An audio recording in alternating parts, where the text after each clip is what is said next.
बच्चों, कैसे हो आप सभी।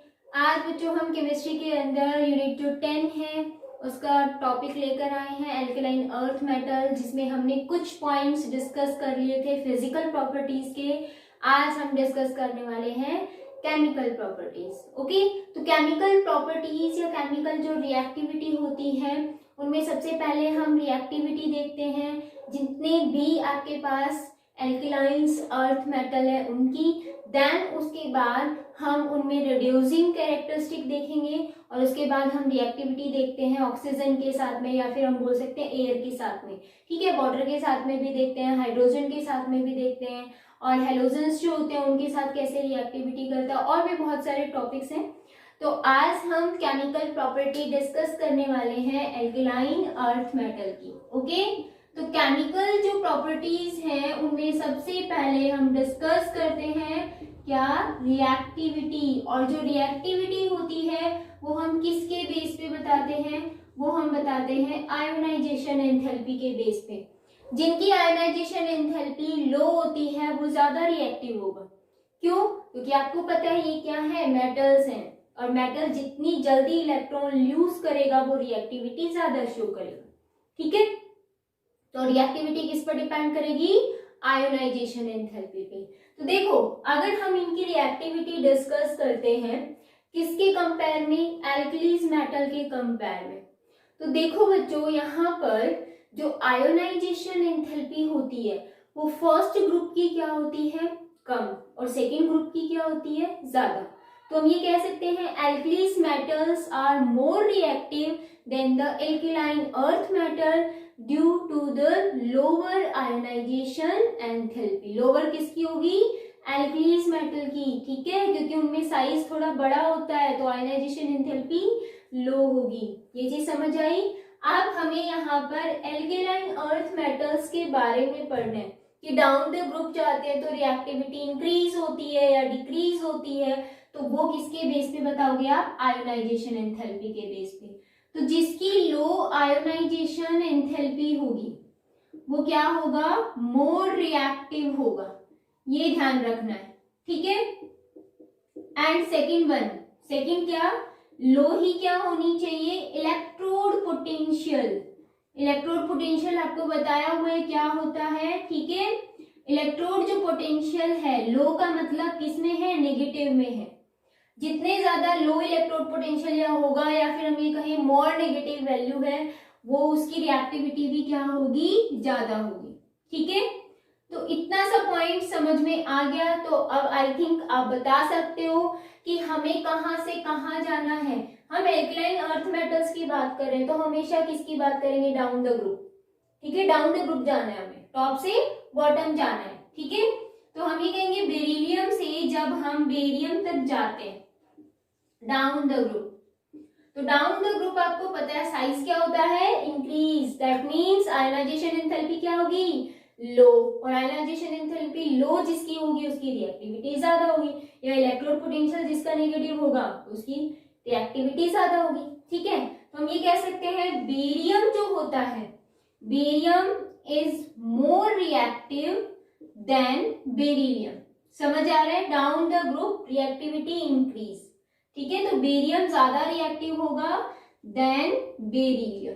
Reason, due to the low ionization enthalpy and low electrode potential. Clear है, तो ये रिएक्टिविटी थी सबसे पहले। अब इस रिएक्टिविटी के बाद आपको ये बताना होता है कि इनका रिड्यूसिंग जो कैरेक्टरिस्टिक है वो कैसा होगा, मतलब reducing characteristic down the group जाने पर बढ़ेगा या कम होगा, या फिर हम एल्कलीज मेटल के साथ भी कंपेयर करें। तो देखो बच्चों, रिड्यूसिंग कैरेक्टरिस्टिक मतलब क्या होता है, lose the electron. Electron outer shell के इलेक्ट्रॉन को जो जितना जल्दी लूज करेगा उसकी रिड्यूसिंग कैरेक्टरिस्टिक ज्यादा होगा। ठीक है, अब आपको पता है कि ये इलेक्ट्रॉन बाहर जा रहा है तो ये किस पर डिपेंड हो रहा है, आयोनाइजेशन एंथैल्पी पर, और जिसकी आयोनाइजेशन एंथैल्पी लो होगी that means electron easily lose हो रहा है और वो रिड्यूसिंग कैरेक्टरिस्टिक ज्यादा शो करेगी।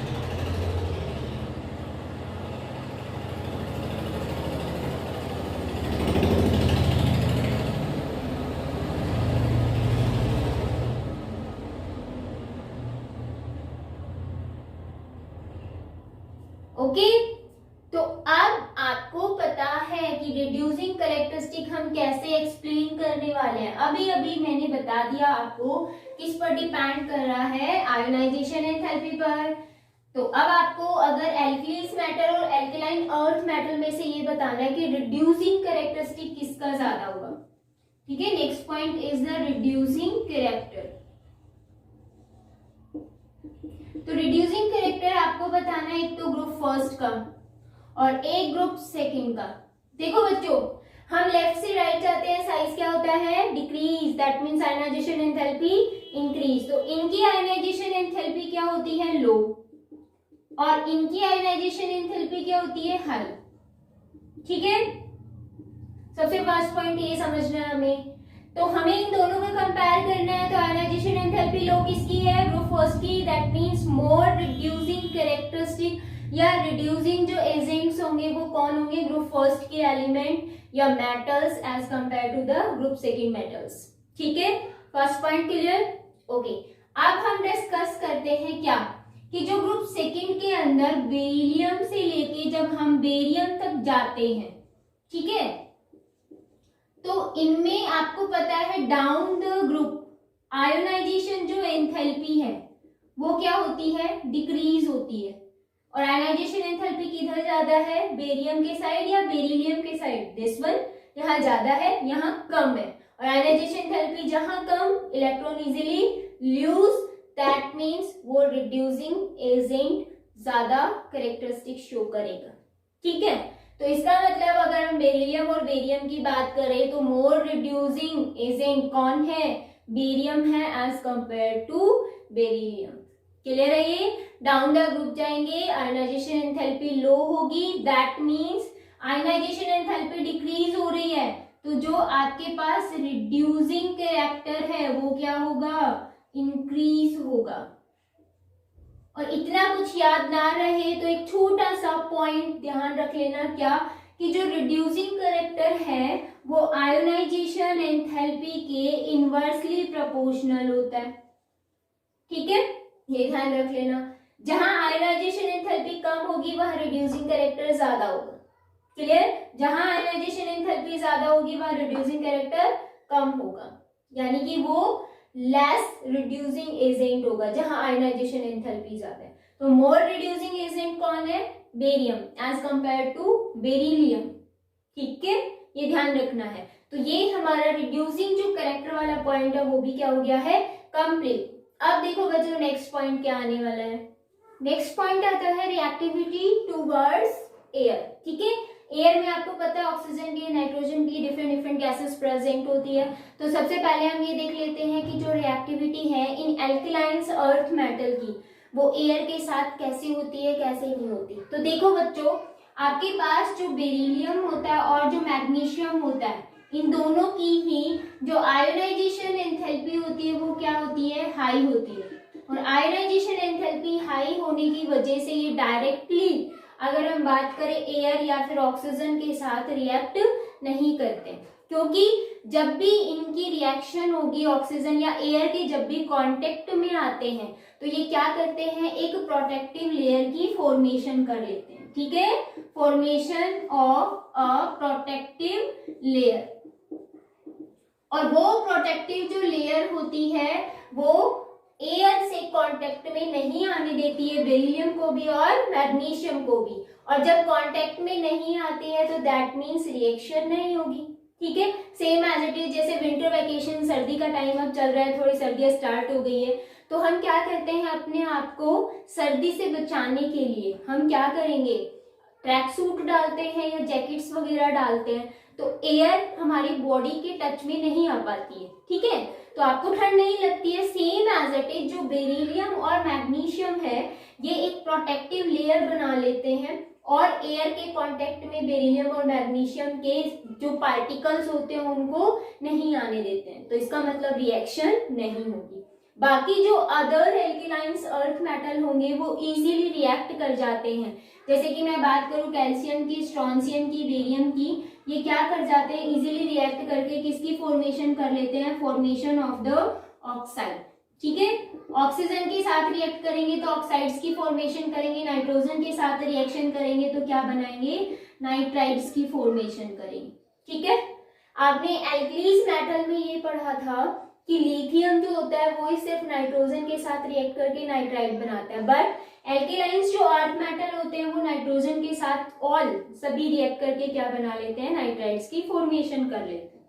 ठीक है, अब यहाँ पर एक इंपॉर्टेंट चीज क्या है कि देखो मेटल ऑक्सीजन से रिएक्ट कर रहा है और क्या बना रहा है, मेटल ऑक्साइड। मेटल की ऑक्सीडेशन स्टेट आपको पता है 2 है, ऑक्सीजन की भी 2 होती है, दैट मीन्स क्या बनेगा, MO। इस रिएक्शन को आपको बैलेंस करना है, दिस वन। ठीक है, ऑक्सीजन से रिएक्ट कर रहा है। अब एक चीज और भी याद रखने वाली यहाँ पर क्या है कि जो बेरिलियम और जो मैग्नीशियम है, अगर ये दोनों बेरिलियम भी और मैग्नीशियम भी किस फॉर्म में प्रेजेंट है, पाउडर फॉर्म में, अगर ये पाउडर फॉर्म में प्रेजेंट है तो इजीली रिएक्ट कर जाते हैं। हम ये कह सकते हैं burn in presence of oxygen, oxygen की प्रेजेंस में बर्न हो जाते हैं और किसकी फॉर्मेशन कर लेते हैं, ऑक्साइड की फॉर्मेशन कर लेते हैं। ठीक है, यानी कि यहाँ पर MgO भी बनेगा और BeO भी, बेरिलियम ऑक्साइड भी बनेगा। तो ये किस फॉर्म में होंगे, पाउडर फॉर्म में होंगे, तभी ये ऑक्सीजन की प्रेजेंस में बर्न हो पाते हैं। ठीक है, दैट मीन्स हमें यहाँ पर क्या करना पड़ेगा, इनको टेम्परेचर देना पड़ेगा। क्लियर, तो अगर ये सॉलिड फॉर्म में है तो रिएक्शन नहीं करेंगे क्योंकि इनकी आयनाइजेशन एंथैल्पी हाई होने की वजह से ये एक प्रोटेक्टिव लेयर की फॉर्मेशन कर लेते हैं, जिसकी वजह से इजीली रिएक्ट नहीं करेंगे। बट अगर पाउडर फॉर्म में है तो ये बर्न हो जाते हैं और ऑक्साइड्स की फॉर्मेशन कर लेते हैं। ठीक है, तो आपके पास ये पॉइंट्स है, मेन आपको ध्यान में रखना है, एयर की रिएक्शन कैसे होगी इन एल्केलाइन अर्थ मेटल के साथ में। क्लियर, आप देखते हैं कि जो नेक्स्ट रिएक्टिविटी है वो क्या है। बच्चों नेक्स्ट रिएक्टिविटी जो आएगी वो आती है वाटर के साथ में। अगर वाटर के साथ में रिएक्ट करते हैं एल्केलाइन अर्थ मेटल तो किसकी फॉर्मेशन करते हैं, बहुत इजी है, आपको पता है जब भी मेटल्स वाटर के साथ रिएक्ट करते हैं तो क्या बनाते हैं, मेटल हाइड्रोक्साइड्स की फॉर्मेशन करते हैं एंड साथ में क्या रिलीज होती है, हाइड्रोजन गैस रिलीज होती है। ठीक है, तो इन हाइड्रोक्साइड्स की फॉर्मेशन जब होती है तो इन हाइड्रोक्साइड्स की आपको बेसिक कैरेक्टरिस्टिक बताने भी होते हैं। ठीक है, तो अब मेन इंपॉर्टेंट देखो क्या चीज है, हमने अभी इससे पहले क्या पढ़ा, एयर के साथ, जिसमें जो बेरिलियम और जो मैग्नीशियम था वो एयर से रिएक्ट नहीं कर रहा था, प्रोटेक्टिव लेयर बना रहा था। सेम एज इट इज अगर आप वाटर यहाँ लेते हो तो आपको कैसा वाटर लेना पड़ेगा, हॉट वाटर, गर्म पानी लेना पड़ेगा, तभी ये दोनों क्या करते हैं, रिएक्ट करते हैं और किसकी फॉर्मेशन करते हैं, हाइड्रोक्साइड्स की फॉर्मेशन करते हैं। ठीक है, अगर आपके पास गर्म पानी नहीं है तो ये हाइड्रोक्साइड्स की फॉर्मेशन नहीं करेंगे, रिएक्शन को बैलेंस कर देना, दिस वन 2, इधर भी 2 आ जाएगा, MgOH का hall twice, that means magnesium hydroxide and hydrogen gas release हो जाएगी। ठीक है, ये अपवर्ड एरो गैस को शो करता है कि ये गैस है। अब अगर हम बात करें कैल्शियम की, स्ट्रोंशियम की और बेरियम की, ये तीनों ही इजीली कोल्ड वाटर के साथ रिएक्ट कर लेते हैं और किसकी फॉर्मेशन कर लेते हैं, हाइड्रोक्साइड्स की फॉर्मेशन कर लेते हैं। ठीक है, और साथ में क्या रिलीज होगी, हाइड्रोजन गैस रिलीज होगी। तो ये है रिएक्टिविटी विद किसके साथ, वाटर के साथ। अब अगर हम बात करें कि आपके पास जो ये हाइड्रोक्साइड्स बन रहे हैं इनमें बेसिक नेचर क्या होगा, क्योंकि आपको पता है ना बेसिक का मतलब क्या होता है, बेस, बेस मतलब जो OH नेगेटिव आयन क्या करता है, रिलीज। अब देखो इनके पास OH नेगेटिव आयन्स हैं सभी के पास, ये भी जब कंबाइंड होंगे तो calcium hydroxide, strontium hydroxide, barium hydroxide बनाएंगे। तो अगर आपसे कोई ये पूछता है कि आपके पास अगर यहाँ पर बेरिलियम हाइड्रोक्साइड है, ठीक है, इधर मैग्नीशियम हाइड्रोक्साइड, उसके बाद calcium hydroxide, strontium hydroxide and barium hydroxide, अगर इनकी रिएक्टिविटी या हम कहें इनके जो बेसिक नेचर है उनकी बात करें, देन उसके बाद रिएक्टिविटी भी देखते हैं। रिएक्टिविटी मैंने पहले आपको डिस्कस कर दी थी, डाउन द ग्रुप जाओगे रिएक्टिविटी क्या होगी, इंक्रीज। देखो रिएक्टिविटी इंक्रीज ही हो रही है, ये कोल्ड वाटर के साथ रिएक्ट नहीं कर रहे, डाउन द ग्रुप जा रहे हैं, इजीली कोल्ड वाटर के साथ रिएक्ट कर रहे हैं। ठीक है, अब इनके बेसिक स्ट्रेंथ की बात करें या फिर बेसिक नेचर की बात करें तो देखो बेसिक कौन ज्यादा होगा, जो OH negative ion easily release कर दे। और इजीली रिलीज कौन करेगा? जिसकी लो आयोनाइजेशन एंथैल्पी होगी। लो आयोनाइजेशन एंथैल्पी किसकी है? बेरियम की। इसकी क्या है? हाई है। दैट मीन्स आपके पास OH नेगेटिव आयन जल्दी से रिलीज कौन करेगा? बेरियम। तो OH नेगेटिव आयन जितना जल्दी रिलीज करेगा, बेसिक स्ट्रेंथ भी उसकी उतनी ज्यादा होगी। तो हम ये कहेंगे कि जब हम डाउन द ग्रुप आ रहे हैं तो आयनाइजेशन एंथैल्पी क्या हो रही है? डिक्रीज हो रही है। और आयनाइजेशन एंथैल्पी जब डिक्रीज होती है, ये वाला पॉइंट देखो, ठीक है, तो बेसिक स्ट्रेंथ क्या होती है? इंक्रीज होती है। ठीक है, दैट मीन्स हम ये लिखेंगे बेसिक जो स्ट्रेंथ होगी वो क्या होगी?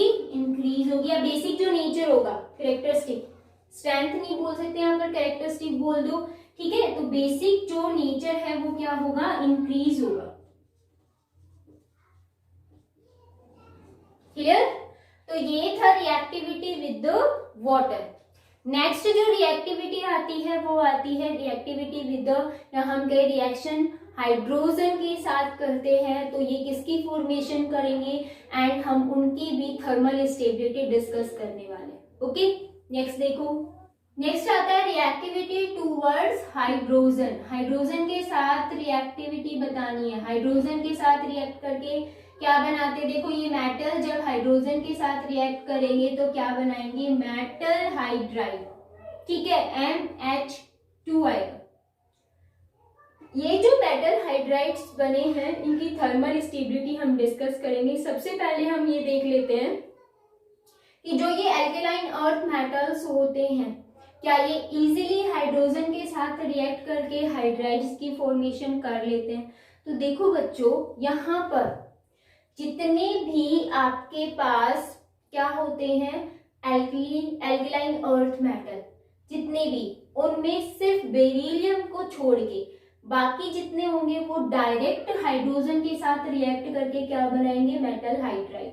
दैट मीन्स मैं ये कह दूं कि यहाँ पर मेटल कौन कौन सा है? मैग्नीशियम भी है, कैल्शियम भी है, स्ट्रोंशियम भी है और बेरियम भी है। ठीक है, मेटल दिस वन। तो यहाँ पर मेटल हाइड्राइड बन रहा है, डायरेक्ट कांटेक्ट में आके क्या बन रहा है? मेटल हाइड्राइड की फॉर्मेशन हो रही है। ठीक है, बट अगर आपके पास, मैंने कहा क्या है? बेरिलियम है, तो देखो बच्चों, बेरिलियम कभी भी डायरेक्ट हाइड्रोजन से रिएक्ट करके हाइड्राइड की फॉर्मेशन नहीं करेगा। क्या है ये? Metal hydride. ठीक है, हाइड्राइड कब बोलते हैं पता है ना? जब क्या हो? हाइड्रोजन पर नेगेटिव चार्ज हो। H नेगेटिव फॉर्म के अंदर है यहाँ पर, क्योंकि मेटल किस फॉर्म में है? पॉजिटिव फॉर्म के अंदर है, +2 फॉर्म में है ना ये। ठीक है, तो ये चीज आपको ध्यान रखनी है, हाइड्राइड की फॉर्मेशन करें। तो बेरिलियम को छोड़ के बाकी डायरेक्ट रिएक्ट कर लेते हैं और हाइड्राइड की फॉर्मेशन कर लेते हैं। बट जो बेरिलियम होता है वो कभी भी डायरेक्टली हाइड्राइड की फॉर्मेशन नहीं करता है। ठीक है, इसकी हाई आयनाइजेशन एंथैल्पी होने की वजह से। तो एक्चुअल में क्या होता है कि जो बेरिलियम के हैलाइड्स होते हैं उनकी रिएक्शन, जैसे BeCl2, उसकी रिएक्शन हमें किसके साथ करानी होती है? लिथियम एल्यूमिनियम हाइड्राइड के साथ में करानी होती है। तब किसकी फॉर्मेशन होती है? BeH2।